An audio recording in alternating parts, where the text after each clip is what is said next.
Hi guys, how you all doing today? No jogging today. Today I just wanna have a quick chat about something that I've been thinking about, I've been bugging me. I've been doing some journaling this week. And I've been doing a lot of thinking this week. Let me take my glasses off. Yeah. So I've been doing a lot. Oh yes, I cut my hair. Do you like it? I've had enough of this hair. Well, the front was breaking. So I thought, let me get rid of it. I actually like it. And I don't like sitting down to do my hair. Anyways, back to why we're here. I was just thinking, and I'm like, how much time have I wasted comparing myself to other people? Like, I've wasted time. I've killed so many dreams of mine, all on comparing, following crowd, doing what people are doing, not having my own mindset, not having a mind of my own. Like, okay, even from going to college, I had no clue what I wanted to do. Like, I had no clue whatsoever. I just applied for health and social care because when I was in secondary school, our year was the year they introduced GNVQ, health and social care, and I enjoyed it, but it wasn't really what I don't think it was really what I really wanted to do. But I just thought, I like it. Let me just go to me too. I want to go to college like everybody else. And even I remember when we were applying for college, some people came to our school, like some agency, and they were talking about apprenticeship and all that. And I'm like, no, I'm not doing no apprenticeship. Like, I'm brainy. Like, I'm going college. Everybody's going college now. That's what college. Go to secondary, go to college, go to uni. That's the step. My Nigerian mindset now. So and you think that if I go to my mom and say I want to do apprenticeship, she will really take me serious. Anyway, so like, I've just been following crowd. Like, most of my friends were applying. My friends were applying for health and social care. I said, me too, let me just go. Even the college that I went to, I just went there because my friends were going there. I had no one to guide me, no one to say, you know what, this is what you can do. And before I even came to this country, I was so good at maths. When I was in secondary school, I was good at maths. And I just thought, if I just had that person who was like pushing me, guiding me, I could have really like done so much better. And now I'm just realizing it. Like, look how many things you've done. Just, how many times you've wasted comparing. How many things you haven't even done because of what people would say. Even with YouTube that I've just started. I was thinking of starting YouTube 5 years ago, before my daughter turned 1. Like, I was at home, I was unemployed, and I'm like, I don't even have a camera, I don't have this, I don't have that. If I don't use this kind of camera, everybody was doing it.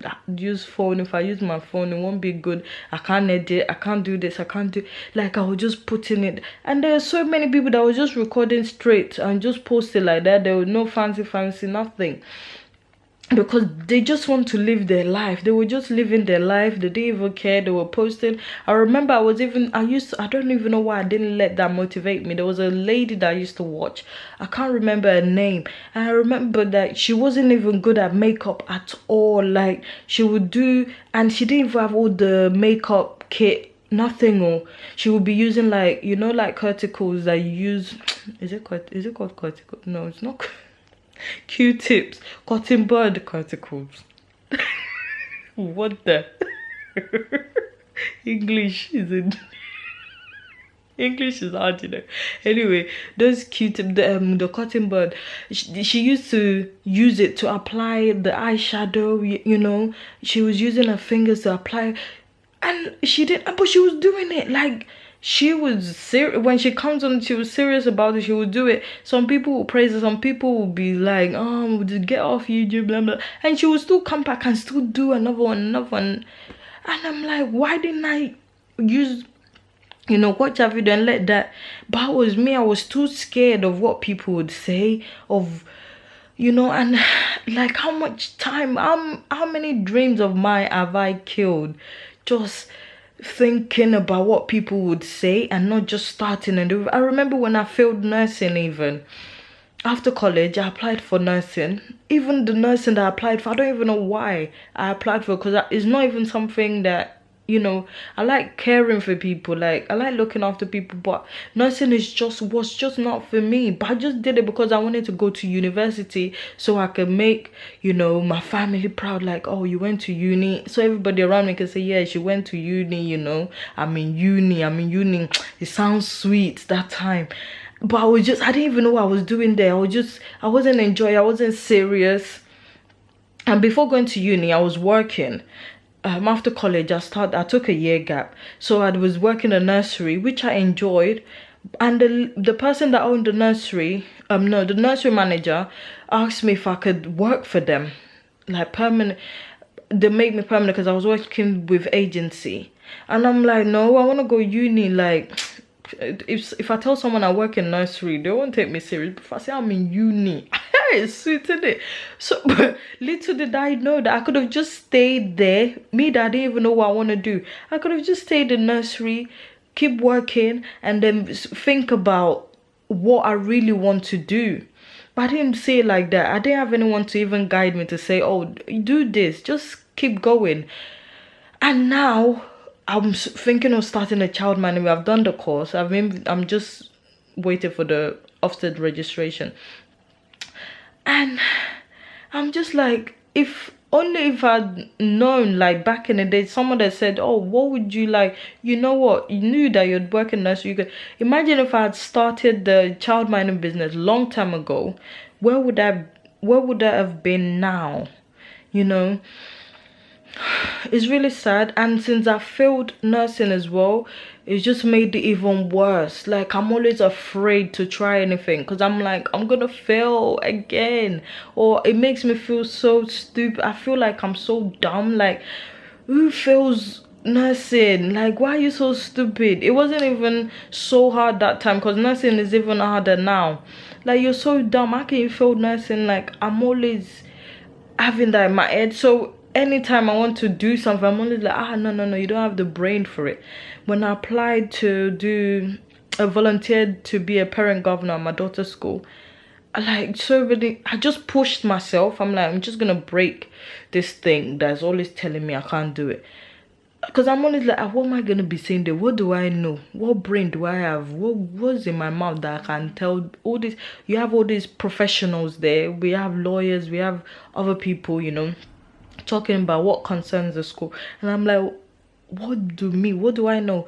But if before you go to the meeting they tell you what's going on with the school, it's not magic, it's there on the paper for you to read. So it's common sense, you would know what to go and discuss there. It's the same way if you want to apply for a course, they will actually teach you. And if it's something that you actually want to do, when they teach you, you just don't do exam before they teach you. They teach you and then you go and do the exam. And my friend used to tell me that when I had my daughter, after failing nursing, I had my daughter, and I was just, one of my friends was like, if you continue like this, you're just going to end up in McDonald's. You will end up in McDonald's. Like, he used to say, like, just go and do something good, study something. And I think I just applied for business management to prove myself wrong, like to all that doubt in my head, to just put it to sleep.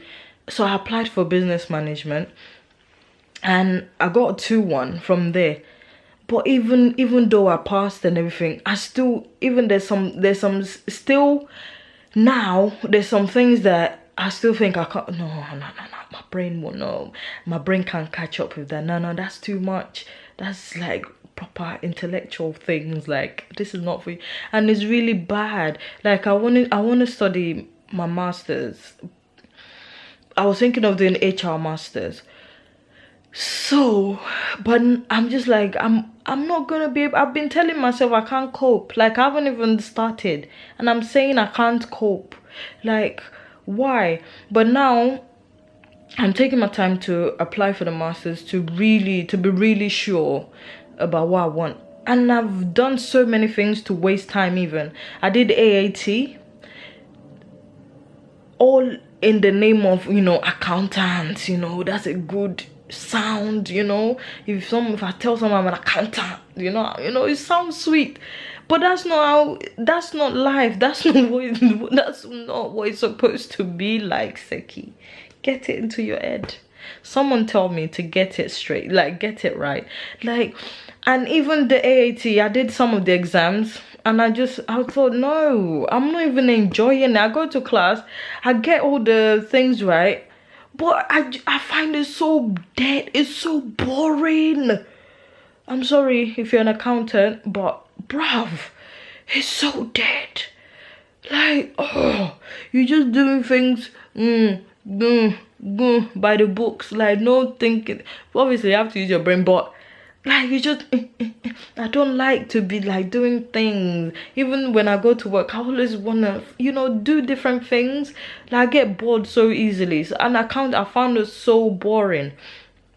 And when but at least I tried it. That's what I always say to myself. And it was I paid a lot of money for it. And at least I tried, and I know that, okay, that's out of the list. Because I'm always like, oh, accounting, let me go and try. I should have. And when I done, I'm just like, oh, this is so dead. It's so boring. Like I have no passion for it whatsoever. And now I'm doing starting a child minding business, and I'm thinking I do like children, you know. I like looking after children, you know. I never get tired of having children around me. Well, yeah, I do. But you know what I mean. Like, this is what I actually like doing. And there's some other things that I like doing, but I don't think I can do it yet. And one of my dreams is to own a nursery. So what a better way to, you know, start childminding and then work towards having a nursery in the future. You know, I'm not in a rush to start a nursery, but, you know, one step at a time. And I'm just thinking, why I've wasted so much time, people. I've wasted so much time. I even remember when I failed nursing and I went to South Bank, and the guy at the desk was like, why are you in a rush? I was just like, because I failed, and I'm like, oh, I'm such a failure. Let me just quickly find something that I can quickly do, any course, so I could just finish like 1 year complete, because I did 2 years of nursing. So I just wanted to find any course to just do for 1 year, so I could just graduate, and then, you know, everyone could see that I'm a graduate now. And but why? The guy was like, why are you in a rush? And he was telling me a story about his auntie, who, like, all of her friends passed the exam, they graduated, and she failed. She was the only one left behind. And then she took her time, and then she did engineering or something like that, and like she's happy. And even most of her friends like, they always like, oh, they wish, you know. And he was telling me all this story, and I'm still like, bro, I just want to quickly do something, even if it's not, it won't be any use to me in the future, or even if I don't enjoy it. I just want to be a graduate. Like, it's so bad. It's so bad. And I think maybe it's the way we've been conditioned as Nigerians. All we think about is, or even if you have cousins that are doing good, our parents will always compare, like, oh, look at Kudiko's daughter, she's doing this, she's doing that. And we shouldn't do that. We shouldn't compare our children, and we shouldn't compare ourselves. Like, I've wasted so much time. So please, if you're out there, and please don't follow my footsteps. Don't follow